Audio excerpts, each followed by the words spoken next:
Hello dear students. In the previous class we had taken up behavioral therapy and its techniques which can be used to alleviate psychological distress. Today I will tell you about cognitive therapy. Cognitive therapy locates the cause of psychological distress in irrational thoughts and beliefs.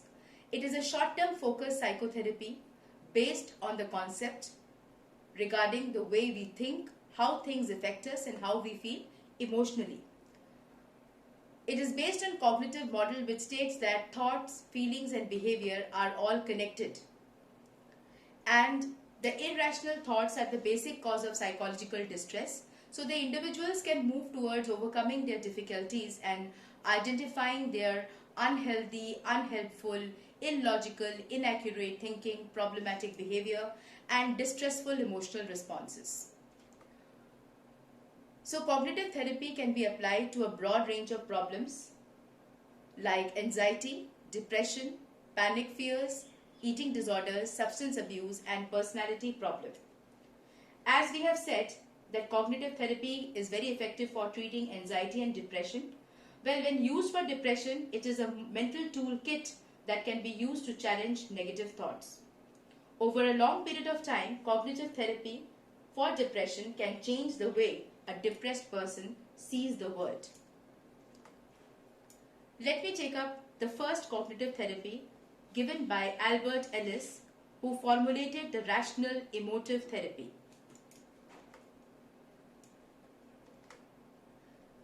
The central thesis of this therapy is that the irrational beliefs, they mediate between antecedent event and their consequences. The first step in RET is the antecedent belief consequence analysis. Antecedent events which cause the psychological distress are noted. The client is interviewed to find out what is his irrational beliefs. These irrational beliefs cannot be supported by any kind of empirical evidence. For example, beliefs could be that one should be loved by everybody all the time, and human misery is something over which a person does not have any kind of control. So this distorted perception that the client is holding of the antecedent event and the irrational belief leads to the consequence, which is negative emotions and behavior.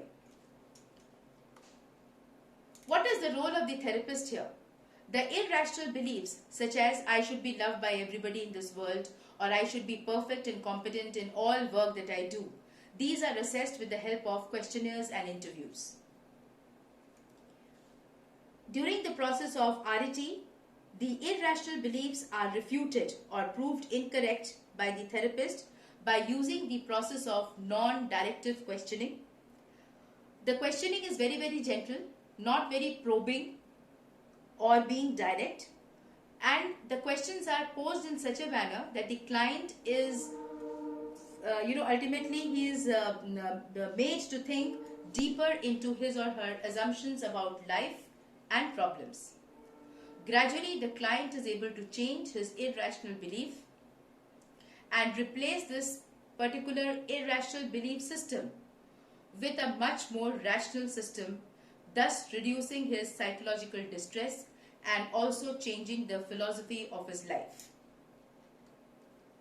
Next we come to Aaron Beck's cognitive therapy, which is also known as dysfunctional cognitive structure.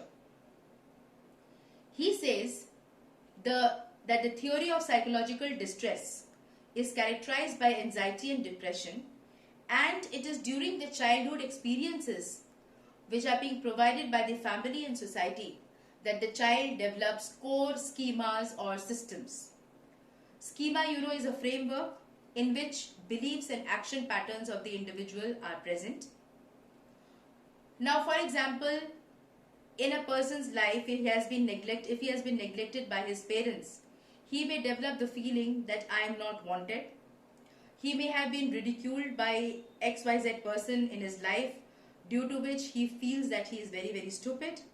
So negative thoughts are persistent, and these kind of irrational thoughts like nobody loves me, I am ugly, I am stupid, I will never succeed in life, all these things are take a lot of toll of his mental peace, and ultimately he suffers from his psychological distress. So such negative automatic thoughts are known as cognitive distortions. Negative thoughts are persistent, irrational thoughts characterized by cognitive distortions. Cognitive distortions are the ways of thinking which are general in nature, but they basically distort the reality in a negative manner. So you can see that the negative thoughts are I am ugly, I am stupid, or I'll never succeed, right? So they are distorting the reality in a negative manner. Ultimately, these patterns of thought are known as dysfunctional cognitive structures that lead to errors of cognition about social reality.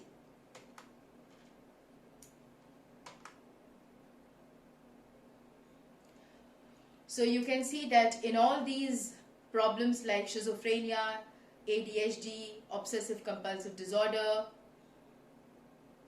bipolar disorder, it is a development of dysfunctional cognitive structure.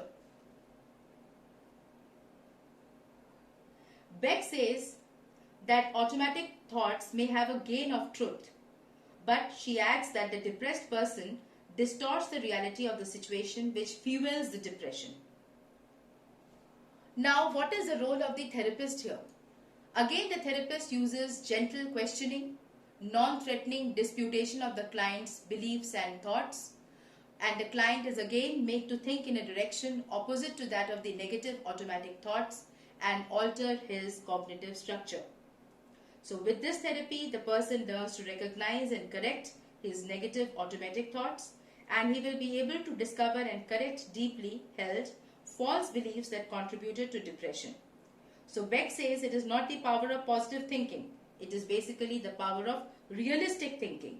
So people find that they are relieved of a psychological distress when they are thinking realistically and they feel better. So thus the aim of the therapy is to achieve cognitive restructuring, which in turn reduces anxiety and depression. Now we come to the next therapy under the heading of cognitive therapy, that is called cognitive behavior therapy. It is a psychotherapeutic treatment that influences the behavior of the patients and also understand their thoughts and feelings. Because what we feel affects how we think and act, and what we do affects how we think and feel. Similarly, what we think affects how we feel and act. So they are all related to each other, your thoughts, your behavior, and your emotions. It is a short, comprehensive, and an efficacious treatment for psychological disorders like anxiety, depression, panic attacks, borderline personality.